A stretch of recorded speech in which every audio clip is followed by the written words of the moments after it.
नशे फिरोज़ भरिसां ॻोठ साईं रखियो चांडियो जे रहवासी 15 साला नौजवान इब्राहिम पुट रोशन चांडियो पंहिंजे ॻोठ जे दोस्त मोहम्मद चांडियो घरां मज़दूरी वठी ॾियण जे बहाने 3 ॾींहं इज्तिमाही ज़्यादती ज़ना कंदो रहियो। फ़ोन नंबर बंदि करे छॾियईं। वाटसन पारां खेसि ॻोल्हे कुटको ॾिनो।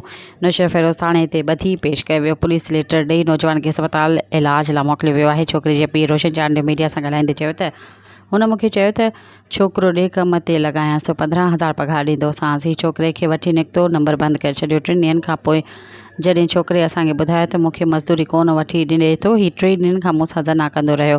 अॼु मां भॼी तव्हां वटि पहुतो आहियां। मुंहिंजे माइटनि दोस्त मोहम्मद चांडियो खे कुटको ॾेई थाणे ते पहुचायो। पुलिस खां लेटर वठी नौजवान खे अस्पताल दाख़िल कयो वियो आहे। पुलिस सां राब्तो करण ते ॿुधायो त जवाबदार आसान वठी आया आहियूं। पुछा ॻाछा जारी आहे। जीअं अस्पताल मां डॉक्टर तस्दीक कंदा त असां FIR दाख़िल कंदासीं। सब्सक्राइब कयो अवामी न्यूज़ HD खे ऐं ताज़ा तरीन ख़बरुनि लाइ ॾिसंदा रहो अवामी न्यूज़ HD।